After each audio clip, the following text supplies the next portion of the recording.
Hello bachcho, how are you? Today's we are going to complete our class 6 social science geography book chapter number 5 major domains of the earth. In the last video we have completed the part 1 of this chapter, and in this video we will complete the part 2. And if you really want to clear your GS basic concept with the help of NCERT books, then please follow the series.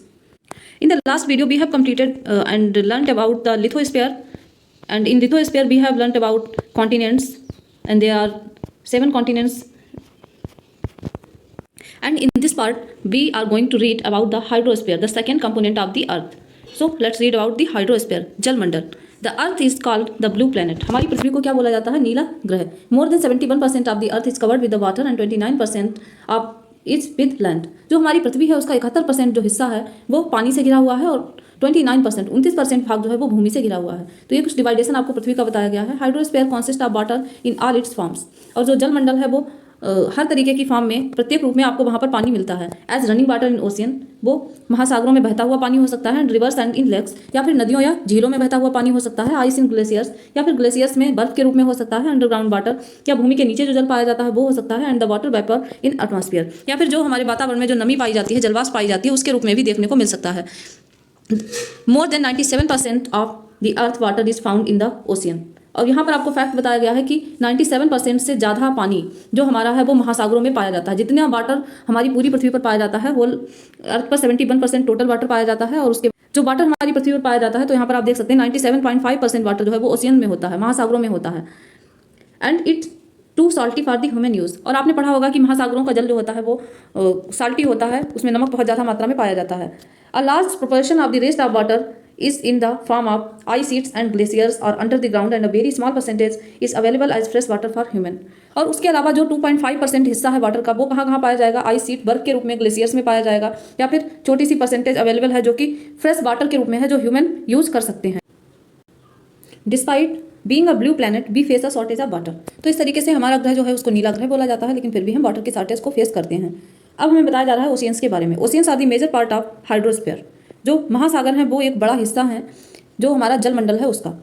They are interconnected. और अगली बात आपको जो पहले भी बताई गई है कि वो एक दूसरे से जुड़े हुए हैं. The ocean waters are always moving. और जो महासागरीय जल होता है वो हमेशा ही मूव करते रहता है. The 3 chief movements of ocean water are the waves, tides and the ocean currents. 3 जो होते हैं मेन जो वाटर के मूवमेंट होते हैं वो क्या होते हैं? वेव, तरंगे हो गई, टाइड्स, ज्वार भाटा हो गया, एंड ओशियन करंट्स और महासागरीय धाराएं. तो ये 3 मेनली जो मूवमेंट्स होते हैं ओशियन वाटर के वो होते हैं. The 5 major oceans are the Pacific Ocean, Atlantic Ocean, the Indian Ocean, Southern Ocean and the Arctic Ocean in order their size. यहाँ पर आपको साइज के अकॉर्डिंग ही नाम लिखे गए हैं. सबसे बड़ा महासागर होता है प्रशांत महासागर, एंड सेकंड लार्जेस्ट अटलांटिक महासागर, एंड थर्ड होता है इंडियन ओशियन, हिंद महासागर, एंड फोर्थ है साउथर्न ओशियन, दक्षिणी महासागर, एंड फिफ्थ है आर्कटिक ओशियन. ये 5 महासागर हैं जो कि क्रम के अकॉर्डिंग ही आपको यहाँ पर दिए गए हैं. The Pacific ocean is the largest ocean. अब यहाँ पर आपको थोड़ा सा डिटेल में बताने की कोशिश की गई है कि जो हमारा प्रशांत महासागर है वो सबसे बड़ा महासागर है. It is spread over the one third of the अर्थ. और ये लगभग पृथ्वी के कितने हिस्से में फैला हुआ है? 1/3 हिस्से में फैला हुआ है. Mariana trench, the deepest part of the earth, lies in the Pacific ocean. Mariana trench के बारे में हमने पहली वाली वीडियो में पढ़ा था. उसकी गहराई कितनी थी? 11,088 किलोमीटर. तो वो कहाँ पर लाई करता है? वो लाई करता है पैसिफिक ओशियन में, प्रशांत महासागर में. The Pacific ocean is almost circular in shape. और पैसिफिक ओशियन जो है वो लगभग गोलाकार है शेप में. Asia, Australia and north and south America surrounded it. और इसके चारों ओर कौन कौन से महाद्वीप पाए जाते हैं? Asia, Australia, north America and south America. Look at the map and find out the location of the continents around the Pacific ocean. Map में देखना है और आपको पता करना है कि कैसे कैसे कॉन्टिनेंट्स की लोकेशन है जो कि पाई जाती है. तो चलिए देखते हैं. अब मैप में अगर आप फाइंड आउट करना चाहेंगे तो पैसिफिक ओशियन आपको 2 साइड दिखाई पड़ेगा यहाँ पर. एक तो इधर साइड में, और ईस्ट और वेस्ट दोनों ही साइड में आपको पैसिफिक ओशियन लिखा दिख जाएगा. तो पैसिफिक ओशियन का शेप हमें बताया गया है गोलाकार. तो अगर इसे आप एज अ ग्लोब एज्यूम करेंगे तो ये पैसिफिक ओशियन दोनों साइड से आपको गोलाकार ही दिखाई देगा. एक शेप आपको इधर से बनता हुआ दिखाई देगा इस तरीके से, और एक शेप आपको इधर से बनता हुआ दिखाई देगा इस तरीके से. तो अगर आप इसको जोड़ देंगे तो ये गोलाकार शेप ही हो जाएगा. और नेक्स्ट हमें समझाया गया है कि ये किससे किससे घिरा हुआ है. तो एशिया महाद्वीप और ऑस्ट्रेलिया महाद्वीप, इधर नॉर्थ अमेरिका, उत्तरी अमेरिका, और साउथ अमेरिका, दक्षिणी अमेरिका. तो इन 4 कॉन्टिनेंट से टच करता है पैसिफिक ओशियन. इन चारों महाद्वीपों से ही घिरा हुआ है हमारा प्रशांत महासागर. तो इतनी बात हमें मैप से समझनी थी. अब हम चलते हैं आगे. अब नेक्स्ट बात करी जा रही है अटलांटिक ओशियन की. Atlantic Ocean is the second largest ocean in the world. जो हमारा अटलांटिक महासागर है वो दूसरा सबसे बड़ा महासागर है पूरे विश्व का. इट इज एस शेप, और इसका शेप कैसा है? यस के जैसा है, जो कि हम समझेंगे अभी. It is flanked by the North and South Americas on the western side. और इसके वेस्टर्न में, पश्चिम में कौन कौन से महाद्वीप हैं? South America and North America and Europe and Africa on the eastern side, और इसके पूर्व में यूरोप एंड अफ्रीका हैं। The coastline of Atlantic Ocean is highly indented, और जो इसकी कोस्ट लाइन है, तट रेखा है, वो कैसी है, इंडेंटेड है। जैसे कि यहाँ पर आपको ये दिखाने की कोशिश की गई है, ये कुछ इंडेंटेड कोस्ट लाइन किस तरीके की है, कटी फटी है, दंतुरित है। This irregular and indented coastline provides ideal location for the natural harbours and ports, और ये जो इंडेंटेड लाइन है इस तरीके की, तो ये यहाँ पर नेचुरल पोर्ट्स एंड बंदरगाह जो होते हैं, पत्तन होते हैं, उसके लिए काफ़ी ज़्यादा अच्छी लोकेशन है। From the point of view of commerce it is the busiest ocean, और अगर व्यापार की दृष्टि से देखा जाए तो ये काफ़ी ज़्यादा व्यस्ततम महासागर है। नेक्स्ट हम पढ़ लेते हैं द इंडियन ओशियन के बारे में। Indian ocean is the only ocean named after a country. Hind महासागर एकमात्र ऐसा महासागर है जिसको किसी कंट्री के नाम पर रखा गया है, एंड दिस इज इंडिया, और वो है हमारा प्यारा Bharat. The shape of ocean is almost triangular, और ये जो इसका शेप है वो ऑलमोस्ट ट्रायंगुलर है। In the north it is bound by Asia, और उत्तर में इसके एशिया महाद्वीप है। In the west by Africa, और पश्चिम में अफ्रीका महाद्वीप, and in the east by Australia, और पूर्व में इसके ऑस्ट्रेलिया महाद्वीप है। तो इस तरीके से इंडियन ओशियन के बारे में हमने पढ़ लिया। नेक्स्ट है हमारा southern ocean. Encircles the continents of Antarctica and extend northward to 60 degree south latitude. और जो हमारा दक्षिणी महासागर है वो जो अंटार्कटिका महाद्वीप है उसको कवर करता है, उसके चारों ओर ही फैला हुआ है, और उत्तर में लगभग 60 डिग्री लैटिट्यूड तक फैला आपको मिल जाएगा। The Arctic ocean is located within the Arctic circle and surrounds the north pole. और आर्कटिक महासागर जो हमारा आर्कटिक सर्कल में पाया जाता है और जो नॉर्थ पोल को कवर करता है, साउथ पोल को साउथर्न ओशियन कवर करता है, नॉर्थ पोल को आर्कटिक ओशियन कवर करता है। It is connected with the Pacific ocean by a narrow stretch of shallow water known as Bering strait. पहले वाली वीडियो में हमने पढ़ा था स्थल संधि और जल संधि के बारे में, तो यहाँ पर आपको बताया गया है जो पैसिफिक ओशियन है वो आर्कटिक ओशियन से एक जल संधि के द्वारा कनेक्ट है, जिसको बोलते हैं बेरिंग स्ट्रेट, बेरिंग जल संधि। It is bound by northern coast of North America and Eurasia, और ये जो नॉर्थन कोस्ट हैं, उत्तरी बंदरगाह हैं नॉर्थ अमेरिका के और यूरेशिया, इन दोनों से भी कनेक्ट है। अब हम समझते हैं इसे मैप के थ्रू। जितनी चीज़ें अभी हमने पढ़ी वो सारी हम समझने की कोशिश करते हैं कि मैप में कैसे वो चीज़ें हमें दिखाई देंगी। तो चलिए देखते हैं। पहला हमने पढ़ा था पैसिफिक ओशियन, जिसके बारे में हमने पहले भी समझ लिया था कि एक सर्कल टाइप में होता है और इस चारों तरफ से 4 कॉन्टिनेंट से घिरा हुआ है। नेक्स्ट हमने पढ़ा था अटलांटिक ओशियन। तो अगर आप मैप में देखेंगे तो आपको अटलांटिक ओशियन दिखाई पड़ेगा यहाँ पर। तो ये इस तरीके का जो शेप बन रहा है, यस वाला शेप बन रहा है, तो ये है हमारा अटलांटिक ओशियन। यहाँ पर आपको लिखा भी दिखाई देगा, ये लिखा है अटलांटिक ओशियन, और ये कैसा शेप बना रहा है, ये यस आकार का शेप बनाता है। अगर आप इसकी स्थिति के बारे में जानना चाहें तो ये वेस्ट में साउथ अमेरिका है एंड नॉर्थ अमेरिका है इसके, एंड ईस्ट में अफ्रीका है एंड यूरोप है। नेक्स्ट हमने पढ़ा था इंडियन ओशियन के बारे में। इंडियन ओशियन आपको यहाँ पर मिलेगा, एंड इंडियन ओशियन जो कि लगभग त्रिभुजाकार आकृति बनाता है और 3 तरफ से 3 कॉन्टिनेंट से घिरा हुआ है, और इसका नाम रखा गया है हमारे भारत के नाम के ऊपर, जो कि यहाँ पर आपको हमारा भारत दिख जाएगा एशिया महाद्वीप में। तो ऊपर की ओर है नॉर्थ में एशिया महाद्वीप, एंड वेस्ट में अगर बात करें तो है अफ्रीका महाद्वीप, एंड ईस्ट में बात करें तो है ऑस्ट्रेलिया महाद्वीप। ये 3 तरफ से 3 महाद्वीपों से घिरा हुआ है, इसलिए त्रिभुजाकार सी आकृति बनाता है और उसको इंडियन ओशियन, हिंद महासागर बोलते हैं। नेक्स्ट हमने पढ़ा था साउथर्न ओशियन, दक्षिणी महासागर। दक्षिणी महासागर के बारे में आपको बताया गया था, ये जो हमारा साउथ पोल है अंटार्कटिका, ये इस साउथ पोल को कवर करता है चारों तरफ से। और नेक्स्ट चीज़ आपको ये बताई गई थी कि जो 60 डिग्री तक ही साउथर्न ओशियन फैला हुआ है। तो अगर 60 डिग्री आप देखना चाहेंगे तो यहाँ पर आपको 60 डिग्री दिख जाएगा। तो अगर एक लाइन हम ड्रॉ करना चाहें तो लगभग इस तरीके से 60 डिग्री, इतनी ही लोकेशन तक कि हमारा साउथर्न ओशियन फैला हुआ है। और लास्ट आपको बताया गया था आर्कटिक ओशियन, जो कि ऊपर की तरफ है, यहाँ पर आपको दिख जाएगा आर्कटिक ओशियन, जो नॉर्थ पोल को कवर करता है और ये एक जल संधि भी बनाता है।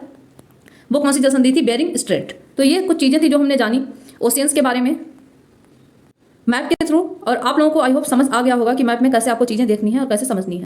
एंड नेक्स्ट हमें दिया गया है एटमॉस्फेयर, वायुमंडल। अभी तक हमने 2 चीज़ों के बारे में पढ़ लिया। भूमंडल पहली वीडियो में हमने कवर किया, नेक्स्ट हमने पढ़ा अभी जलमंडल।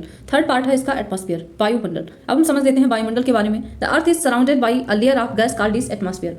जो हमारी पृथ्वी है उसके चारों तरफ गैसों की एक लेयर पाई जाती है, एक परत पाई जाती है, जिसको एटमॉस्फेयर बोला जाता है, वायुमंडल बोलते हैं। This thin blanket of air is an integral and important aspect of the planet. और ये जो परत है ये काफ़ी ज़्यादा महत्वपूर्ण है हमारे ग्रह के लिए। It provides us with the air we breathe and protects us from the harmful effects of sun rays. तो ये जो परत होती है ये हमें पहली बात तो हमें एयर प्रोवाइड कराती है ताकि हम सांस ले सकें, और हमें सन की जो रेज होती हैं हार्मफुल उनसे भी प्रोटेक्ट करती है। The atmosphere extend up to a height of about 1600 kilometres. और जो वायुमंडल है वो लगभग 1600 किलोमीटर तक फैला हुआ है पृथ्वी के चारों ओर। The atmosphere is divided into 5 layers based on composition, temperature and other properties. अब जो एटमॉस्फेयर है वो उसे 5 लेयर्स में डिवाइड किया गया है। कुछ कंपोजिशंस हैं जैसे कि टेम्परेचर हो गया या फिर और भी कई सारी प्रॉपर्टीज हैं जिनकी बेसिस पर उसको डिवाइड किया गया है 5 पार्ट्स में। These layers starting from earth surface are called the troposphere. जब पृथ्वी की सतह से प्रारंभ होता है तब वहाँ पर उसे बोला जाता है ट्रोपोस्फेयर। पहली लेयर हमारी होती है ट्रोपोस्फेयर, जो यहाँ पर आपको दिख जाएगी। The stratosphere, the mesosphere, next है स्ट्रेटोस्फेयर एंड नेक्स्ट है मेसोस्फेयर एंड फोर्थ है थर्मोस्फेयर एंड एक्सपोस्फेयर। ये 5 लेयर्स हैं यहाँ पर। The atmosphere is composed mainly of nitrogen and oxygen. अब जो हमारा वायुमंडल होता है वो मेनली 2 गैसेस बहुत ज़्यादा मात्रा में पाई जाती है, nitrogen and oxygen, which makeup about 99% of clean dry air. जो लगभग जो स्वच्छ हवा होती है उसका 99% हिस्सा बनाते हैं। नाइट्रोजन 78%, नाइट्रोजन कितने परसेंट होता है 78%, एंड ऑक्सीजन 21%, और ऑक्सीजन कितना पाया जाता है 21%। And other gases like carbon dioxide, argon and other comprise 1% by volume. और अन्य जो गैसें होती हैं जैसे कि ऑक्सीजन हो गई जो कि 21% है, नाइट्रोजन 78% है, और उसके बाद में जो गैसें पाई जाती हैं जैसे कि कार्बन डाइऑक्साइड हो गई, आर्गन हो गई, या फिर और भी अन्य बहुत सारी गैसें होती हैं जो कि सिर्फ 1% हिस्सा ही बनाती हैं हमारे वायुमंडल का। Oxygen is the breath of life while nitrogen helps in growth of living. Oxygen जो होती है वो सांस लेने के लिए, लाइफ के लिए बहुत ज़्यादा जरूरी है, और नाइट्रोजन ग्रोथ में हेल्प करती है। Carbon dioxide through present in minute amount is important as the absorbs heat radiated by the earth thereby keeping the planet warm। Carbon dioxide भी काफ़ी ज़्यादा महत्वपूर्ण है जो कि हीट को अब्सॉर्ब करती रहती है, जिससे कि हमारी पृथ्वी जो है वो गर्म रहती है। It is also essential for the growth of plant, और ये प्लांट्स की ग्रोथ के लिए भी काफ़ी ज़्यादा आवश्यक है। The density of atmosphere varies with height, और जैसे जैसे हाइट बढ़ती है वैसे वैसे वायुमंडल में घनत्व वैरी करता है, अलग अलग होता है। It is maximum at the sea level, और जब आप सी लेवल पर होते हैं, समुद्र के स्तर पर होते हैं, तब ये सबसे ज़्यादा होता है। And decreases rapidly as we go up, और तेज़ी से घटता रहता है जैसे जैसे हम ऊपर की ओर जाते हैं। आप जानते हैं the climbers experience problems in breathing due to this decrease in density of air.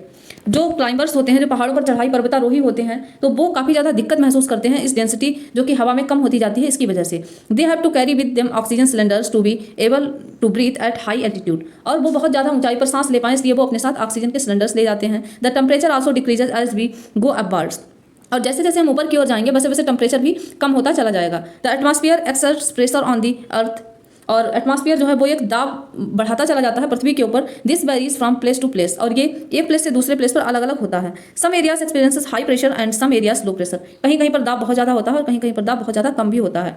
Air moves from high pressure to low pressure, moving air is known as wind, और जो हवा होती है वो कभी हाई प्रेशर में बहती है, कभी लो प्रेशर में बहती है, और इस बहती हुई हवा को ही विंड कहते हैं। एंड नेक्स्ट लास्ट में आपको समझाने की कोशिश की गई है biosphere, the domain of life. जो जीव मंडल है, the biosphere is the narrow zone of contact between the land, water and the air. Biosphere जो स्टार्टिंग में भी आपको बताया गया था कि तीनों ही जो आपको स्फीयर समझाए गए हैं उन तीनों का कॉम्बिनेशन होता है बायोस्फीयर, जहाँ पर लिथोस्फीयर भी है, एटमॉस्फेयर भी है एंड हाइड्रोस्फीयर भी है। It is the zone that life that is unique is to this planet exist, और ये एक ऐसा जोन है जो लाइफ के लिए एकदम यूनिक है, जो कि हमारे प्लानट पर ही पाया जाता है। There are several species of organism that vary in size from microbes and bacteria to huge mammals, और यहाँ पर छोटे से छोटे साइज के बैक्टीरिया वगैरह भी रहते हैं और बड़े बड़े स्तनधारी भी हमारी पृथ्वी पर पाए जाते हैं। All the living organism including humans are linked to each other and the biosphere of for survival, और ये जितने भी प्राणी हैं ये एक दूसरे से जुड़े हुए हैं, और इन सब के लिए जीव मंडल का होना बहुत ज़्यादा जरूरी है इनके सर्वाइवल के लिए। The organism in the biosphere may broadly be divided into the planet kingdom and the animal kingdom, और इसको आप अगर चाहें तो डिवाइड कर सकते हैं, जैसे एक तरफ पौधे हो गए और एक तरफ जीव जंतु हो गए, जिसमें कि मानव भी शामिल हो जाएगा।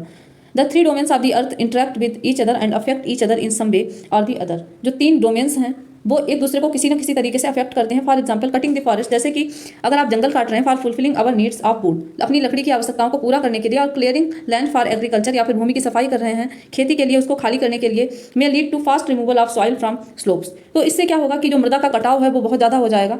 सिमिलरली अर्थ सरफेस में भी change due to natural calamities like earthquakes, और इसी तरीके से जैसे कि कोई नेचुरल डिजास्टर आ गई, कोई आपदा आ गई प्राकृतिक, तो उससे क्या होता है अर्थ की सरफेस चेंज हो जाती है। जैसे कि अर्थक्वेक आ गया तो उसमें पृथ्वी की सरफेस में चेंजेस आ जाते हैं। For example there could be submergence of land, जैसे कि लैंड का सबमर्जेंस हो गया, कोई 2 भूमि आपस में मिल गई, एज हैपेंड इन, या कोई भूमि पानी के अंदर डूब गई, as happened in the case of tsunami recently, जैसे कि सुनामी के केस में रिसेंटली हुआ था। Parts of Andaman Nicobar island were submerged, जो अंडमान निकोबार द्वीप समूह का कुछ हिस्सा था जो कि पानी में डूब गया था, अंडर वाटर, पानी के नीचे। तो इस तरीके के चेंजेस भी हो जाते हैं। Discharge of waste materials into lakes and rivers make the water unsuitable for human use, और जो आप गंदगी, कूड़ा कचरा, वेस्ट मटेरियल्स लेक्स या रिवर्स में डाल देते हैं वो अनसुटेबल है ह्यूमन यूज़ के लिए। It is also damage other forms of life, और ये अन्य जो फॉर्म्स होती हैं लाइफ की उसको भी डैमेज कर देता है। Emission from industries, thermal power plants and vehicles pollute the air. और जो इंडस्ट्रीज होती हैं या थर्मल पावर प्लांट हो गया या व्हीकल्स हो गए, ये सभी ही हमारी हवा को प्रदूषित करते हैं। Carbon dioxide is an important constituent of air. और जो कार्बन डाइऑक्साइड होता है वो एक मुख्य घटक होता है हवा का। But increase in the amount of CO2 leads to increase in global temperature. जो आप ग्लोबल वार्मिंग सुनते हैं तो वो अगर कार्बन डाइऑक्साइड का स्तर हवा में बढ़ने लगता है, इसकी मात्रा बढ़ने लगती है, तो वो एक ग्लोबल टेम्परेचर को बढ़ाने का काम करता है। This is termed as global warming, और इसको ग्लोबल वार्मिंग की टर्म का यूज़ किया जाता है इसके लिए। There is thus a need of limit of use the resources of the earth to maintain the balance of nature between the domains of the lithosphere. तो इसलिए ये जरूरी है कि आप एक बैलेंस बनाकर रखें नेचर में सभी डोमेन्स के बीच में, चाहे वो लिथोस्फीयर है, एटमॉस्फेयर है या फिर हाइड्रोस्फीयर है। जब तीनों ही जगह पर एक बैलेंस क्रिएट होगा तभी बायोस्फीयर अच्छे से काम करेगा। जैसा कि इमेज में भी आपको दिखाया गया है कि एटमॉस्फेयर, लिथोस्फीयर एंड हाइड्रोस्फीयर ये तीनों ही किसी न किसी रूप में एक दूसरे से कनेक्टेड हैं। तो ये था हमारा आज का चैप्टर और आपने काफ़ी कुछ सीखा होगा इस चैप्टर में। So let's check your knowledge. First question is the mountain range that separates Europe and Asia. Europe and Asia को कौन सी माउंटेन रेंज है जो सेपरेट करती है? And we have read it in our first part of this chapter. The Andes, Himalayas, the Urals. कौन सी पर्वत श्रृंखला थी जो यूरोप और एशिया को अलग करती थी? तो वो थी हमारी Ural. The continent of North America is link to South America by. जो कॉन्टिनेंट है, जो महाद्वीप है नॉर्थ अमेरिका, उत्तरी अमेरिका को दक्षिणी अमेरिका महाद्वीप से कैसे कनेक्ट है? And isthmus, a straight, a canal. एक कैनाल एक नहर से कनेक्ट है या फिर जल संधि से या फिर स्थल संधि से। तो अगर आपने फर्स्ट पार्ट को ध्यान से देखा होगा तो आपको भी याद होगा कि जो हमारा उत्तरी अमेरिका और दक्षिणी अमेरिका है वो कनेक्ट है स्थल संधि से, और उसका नाम क्या था? पनामा स्थल संधि। The major constituent of atmosphere by percentage is. सबसे ज़्यादा मात्रा में कौन सी गैस पाई जाती है वायुमंडल में? तो वो होती है हमारी nitrogen. The domain of earth consisting of solid rocks is. अगला आपको बताना है कि पृथ्वी का कौन सा घटक है जहाँ पर सॉलिड रॉक्स पाई जाती हैं, चट्टानें पाई जाती हैं, तो वो पाई जाएंगी लिथोस्फीयर में, ना कि हाइड्रोस्फीयर या एटमॉस्फेयर में। नेक्स्ट एंड लास्ट क्वेश्चन है which is the largest continent. सबसे बड़ा महाद्वीप कौन सा है? तो सबसे बड़ा महाद्वीप है हमारा एशिया महाद्वीप। अब हम देखते हैं फिल इन द ब्लैंक्स को। जैसे कि पहले में आपको दे रखा है the deepest point of the earth is. तो पहला वाला डीपेस्ट पॉइंट कौन सा था? हमारा मैरियाना ट्रेंच, और इसकी गहराई कितनी थी? 11,088 metre. Next is the ocean is named after country. तो कौन सा ओशियन है जिसको कंट्री के नेम पर रखा गया था? तो वो था हमारा इंडियन ओशियन, हिंद महासागर, जो कि हमारे देश भारत के नाम पर, हिंदुस्तान के नाम पर ही रखा गया है। And next is the is narrow contact zone of land, water and the air is supports life. कौन सा नैरो जोन होता है जो तीनों को ही कनेक्ट करता है लाइफ को सपोर्ट करने के लिए? तो वो होता है हमारा बायोस्फीयर, जीव मंडल। Next is the continents of Europe and Asia together are known as. जो दो महाद्वीप है यूरोप एंड एशिया, उन दोनों को मिलाकर क्या बोला जाता है? तो उन्हें बोला जाता है Eurasia. Next is the highest mountain peak on the earth is. जो सबसे ऊंची चोटी है 8,848 किलोमीटर, माउंट एवरेस्ट। तो वो है हमारी सबसे ऊंची चोटी। So this was our today's chapter and I hope you all were enjoying this chapter very much. So if you really learning new things with the help of this chapter, so please follow and share and keep watching. Thanks for watching and we will meet again in our next video.